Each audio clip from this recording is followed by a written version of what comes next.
ചെറിയ വെള്ളാരങ്കല്ലുകളിൽ ഇറച്ചി ചുട്ടെടുക്കുന്നത് കണ്ടിട്ടുണ്ടോ?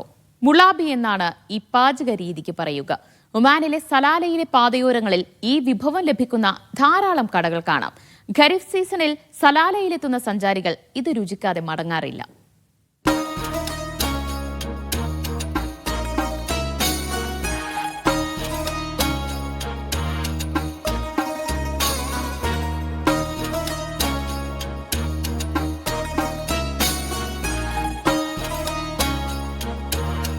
ചിക്കനും മട്ടനും ബീഫും മസാലയൊക്കെ തേച്ച് ചുട്ടുപഴുത്ത കല്ലിൽ ഇങ്ങനെ നിരനിരയായി വെച്ചിട്ടുണ്ട്.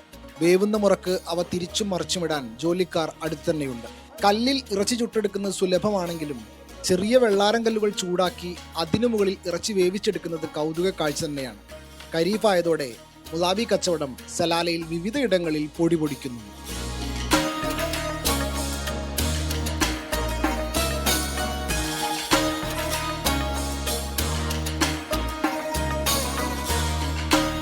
സലാലയിൽ വരുന്നവർ പ്രധാനമായും കഴിക്കുന്ന ഭക്ഷണമാണ് കല്ലിൽ വെച്ച് ചൂടെടുക്കുന്ന ഇത്തരം മാംസങ്ങൾ.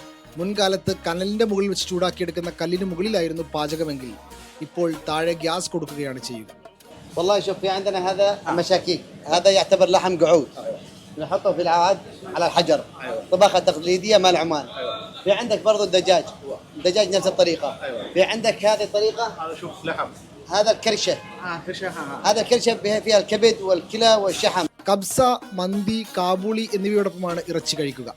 ഇവിടുത്തെ മഹല്ലി ആടും ബീഫും മാർക്കറ്റിൽ നല്ല ഡിമാൻഡാണ്. നല്ല രുചിയുള്ളതും അതോടൊപ്പം നല്ല വിലയുമാണ് ഒരു മീഡിയം സൈസ് ആടിന്. 40 റിയാലിലധികം നൽകേണ്ടി വരും. 4 പേർക്ക് കഴിക്കാവുന്ന ക്വാർട്ടറിന് 15 റിയാൽ നൽകണം. സലാലയിലെ ഇത്തീനിൽ ബലദിയ പ്രത്യേകമായി സജ്ജീകരിച്ചിടത്താണ് വ്യത്യസ്തതരം മുളാബികൾ മറ്റു അറബി ഫുഡുകളോടൊപ്പം ലഭിക്കുക. യമനികളും ബംഗാളികളുമാണ് ഇവിടുത്തെ ജോലിക്കാരിൽ ഏറെയും.